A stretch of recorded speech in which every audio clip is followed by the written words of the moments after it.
kabarnya? Semoga baik-baik aja ya. Meskipun kita udah lama gak ketemu, tapi jangan sampai kalian lupa sama wajah guru kalian. Apalagi wajahnya ibu. Oke, bercanda aja. Gimana kabarnya hari ini? Semoga kalian selalu sehat, keluarga selalu sehat. Meskipun di tengah pandemi seperti ini, jangan lupa untuk jaga kesehatan. Jangan lupa untuk makan makanan yang bergizi, makan vitamin, juga suplemen lain ya. Apalagi madu, kurma, pasar-pasar kayak gini tuh bagus banget buat kesehatan. Jangan lupa juga berdoa semuanya, anak-anak ibu yang soleh dan soleha.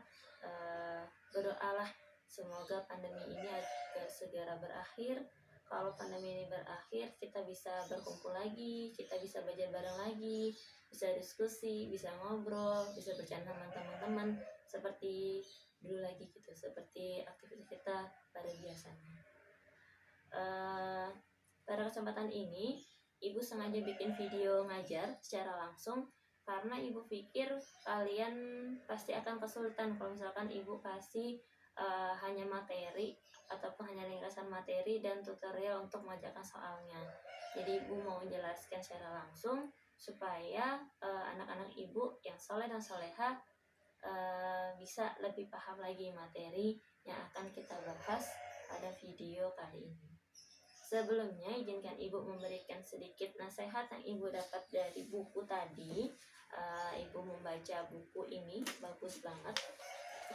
Ini bukunya judulnya Bergelut dengan Si Asik Matematika. Ini ibu pinjam di perpustakaan Mandua. Jadi anak-anak ibu kalau misalkan nanti udah mulai aktivitas sekolah lagi, jangan lupa waktu main ke perpustakaan pinjam buku ini. Oke? Nasihatnya seperti ini.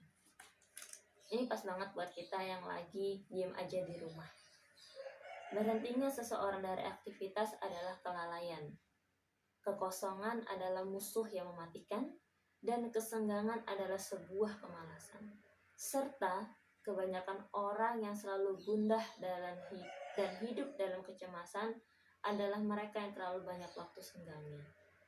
Nah, tidak terasa kita sudah berdiam diri aja di rumah 1 bulan 3 minggu.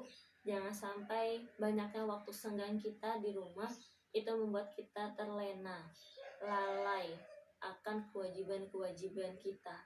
Kewajiban kalian untuk belajar, untuk ibadah, untuk berbakti pada orang tua. Jangan sampai lalai karena banyaknya waktu senggang. Yang malahan waktu senggang itu kalian pakai untuk medsosan, pakai untuk game online, ataupun aktivitas lain yang itu banyak menyita waktu kalian. Apalagi seperti bulan puasa ini, school from home atau kita diam diri aja di rumah, harusnya buat kita bisa lebih dalam aktivitas, karena kita nggak harus pergi ke sekolah siang hari capek, belajar duduk di kelas diam mendengarkan guru ataupun mengerjakan tugas-tugas langsung di sekolah. Kita lebih banyak di rumah, belajar dari rumah. Harusnya kita juga banyak menyisihkan waktu untuk perbanyak ibadah kita, berzikir, tilawah, dan juga aktivitas rohani yang lainnya. Ibu, di video ini kita masuk ke materi yang baru. Sebenarnya nggak baru-baru banget, ini materi lanjutan dari bab 3, yaitu materi trigonometri 1. Ini bab 4 trigonometri 2. Di materi ini nanti kalian akan pelajari hal yang masih berkaitan sama materi sebelumnya. Jadi kalau ada yang masih bingung untuk materi sebelumnya, buka lagi catatannya. Kalau mau lihat video-video di YouTube itu banyak contoh-contoh untuk trigonometri 1. Kalian bisa cari lagi supaya nanti di trigonometri 2 ini kita tinggal lanjutkan aja, nggak harus mengulang lagi dari awal. Memulai materi ini ibu ambil sebuah hikmah dari Quran surah Al-Baqarah ayat 149 yang artinya, dan dari mana saja engkau keluar untuk mengerjakan sembahyang, maka hadapkanlah mukamu ke arah Masjidil Haram, Ka'bah. Dan sesungguhnya perintah berkiblat ke Ka'bah itu adalah benar dari Tuhanmu. Dan ingatlah, Allah tidak sekali-kali lalai akan segala apa yang kamu lakukan. Nah, kenapa ibu sampaikan ini di pembukaan materi trigonometri? karena di sini ada kalimat hadapkanlah wajahmu ke arah kiblat. Kiblat kita adalah Ka'bah. Seperti kita tahu, Ka'bah itu adanya di Mekah. Bagaimana kita tahu arah dari Indonesia atau dari Samarinda ini ke arah Ka'bah itu menghadap kemana? Bagaimana kita tahunya? Kalau zaman sekarang kita kenal namanya GPS. GPS atau Global Positioning System, yaitu suatu sistem yang menginformasikan tentang data, lintang, dan wujud suatu tempat. Jadi dari GPS ini kita tahu titik-titik atau garis lintang dan garis bujur suatu wilayah tertentu. Nah, ini GPS itu menggunakan sistem trigonometri juga ya, karena di GPS misalkan di Ka'bah, posisi Ka'bah itu ada pada 21 derajat 25 menit lintang utara dan 39 derajat 50 menit bujur timur.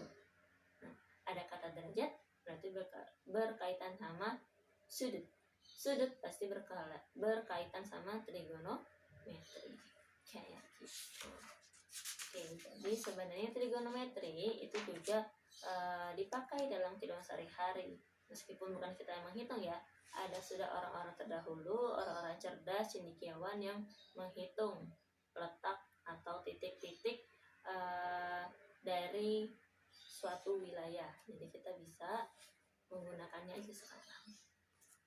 Nah, sedikit mengulas tentang sejarah trigonometri yang harusnya Ibu bahas di materi trigonometri 1, tapi tidak ada kata terlambat karena kemarin kita terlewat untuk sejarah ini, jadi Ibu sampaikan di materi ini. Singkat saja. Sejarah trigonometri. Trigonometri itu berasal dari kata trigonon dan metria. Tri artinya 3, gonon artinya sudut, dan metri artinya pengukuran. Jadi ilmu trigonometri adalah cabang matematika yang mempelajari dan menyelidiki hubungan antara garis-garis dan sudut-sudut dalam segitiga. Seorang ahli astronomi Muslim bernama Muhammad bin Jabir Al-Harani Al-Batani yang hidup pada tahun 858 sampai 929 Masehi atau 244 sampai 317 Hijriah. Beliau mengembangkan penemuan Hipparchus, seorang ahli astronomi Yunani yang menjadi peletak dasar dari trigonometri. Nah, jadi Hipparchus ini dia menyelidiki, dia membuktikan rumus-rumus dan aturan-aturan yang telah ditemukan oleh orang-orang Mesir kuno yang ada hubungannya sama perbandingan antar sudut dan sisi-sisi di alam gitu ya. Jadi Hipparchus ini namakan konsep awal trigonometri. Meskipun waktu itu belum disebut dengan trigonometri. Jadi dia baru dasar-dasarnya aja. Nah, Hipparchus ini kemudian penemuannya didirikan oleh Claudius Ptolemy 2 abad sebelum Masehi, yang juga seorang astronomi bangsa Yunani. Nah, kemudian saat Islam pada masa kejayaannya, seorang Muslim tadi yang bernama Muhammad bin Jabir Al-Harani Al-Batani atau dikenal dengan Batani, beliau mengembangkan trigonometri. Beliaulah yang orang pertama masukkan konsep sinus dan kosinus dalam matematika. Selain itu, beliau juga mengenalkan fungsi umrah dan umrah versa, atau sekarang kita kenal dengan kotangan dan juga tangan. Terus menyusun tabel sinus dan kosinus, tangan dan kotangan dari 0 derajat sampai 90 derajat, serta memperkenalkan operasi aljabar pada identitas trigonometri. Jadi Batani ini hidup pada masa-masa keemasan Islam. Beliau sangat gigih untuk mempelajari ilmu astronomi ya waktu itu, karena astronomi itu berkaitan sama letak bintang, bulan, matahari. Beliau pasti menggunakan perbandingan-perbandingan yang memudahkan perhitungannya, dan beliau menggunakan trigonometri, perbandingan sudut, untuk menentukan letak dari suatu benda-benda yang ada di alam semesta. Prestasi beliau sangat banyak. saking giginya ya, beliau itu ternyata orang yang menemukan bahwa tahun Syamsiah adalah 365 hari, 5 jam, 46 menit, dan 24 detik. Jadi sangat akurat perhitungannya di tahun itu. Terus beliau juga melakukan pengamatan yang sangat cermat mengenai gerhana matahari.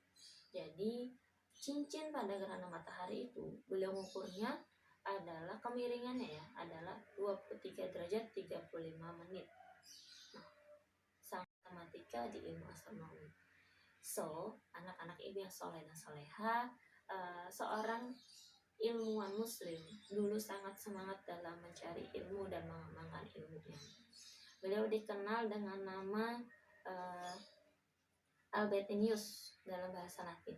Jadi kalau kalian mau cari informasi lebih dalam tentang Albertinius ini, silakan kalian searching dengan kata kunci Albertinius atau Muhammad bin Jabir Al-Harani Al-Batani, seorang ilmuwan muslim ahli astronomi yang menemukan konsep-konsep inti dalam trigonometri. Kita masuk ke materi. Jadi materi trigonometri 2 ini akan ibu bagi menjadi beberapa video. Video yang pertama ini yaitu tentang aturan sinus dan contoh soalnya. Yang kedua adalah aturan kosinus dan contoh soalnya. Yang ketiga adalah tentang luas segitiga. Kenapa ibu bagi jadi 3 video?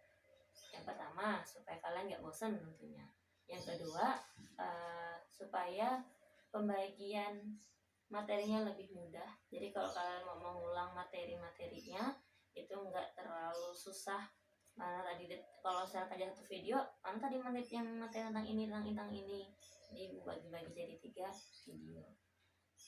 Tujuan pembelajaran trigonometri ini adalah yang pertama, siswa mampu menjelaskan aturan sinus dan kosinus.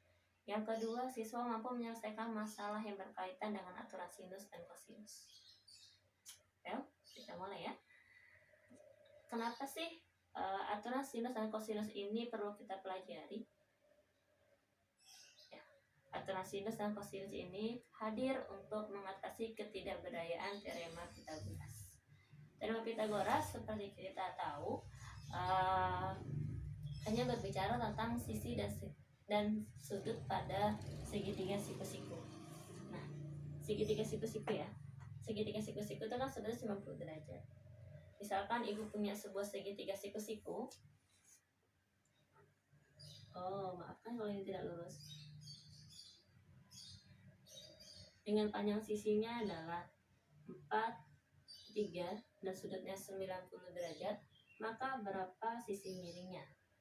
Berdasarkan teorema Pitagoras, kita akan memperoleh sisi miring ini dengan menjumlahkan kuadrat dari kaki-kaki segitiganya, atau bisa kita tuliskan sisi miring ini adalah jumlah dari 4 kuadrat tambah 3 kuadrat, yaitu 16 tambah 9 yang hasilnya 25.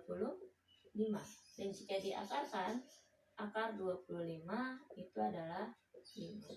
Berarti panjangnya sisi miring ini adalah 5. Nah, masalahnya sekarang bagaimana jika ibu punyanya segitiga sebarang? Segitiga sebarang ya. Yang panjangnya di sini 4, di sini 9, sudutnya ini 120 derajat. Berapa panjang sisi di hadapan sudut 120 derajat? Nah, karena muncul permasalahan seperti ini, maka dibuatlah sebuah aturan baru yang itu bisa mengatasi masalah yang tidak bisa diselesaikan oleh teorema Pitagoras, yang kita sebut dengan aturan sinus dan aturan kosinus.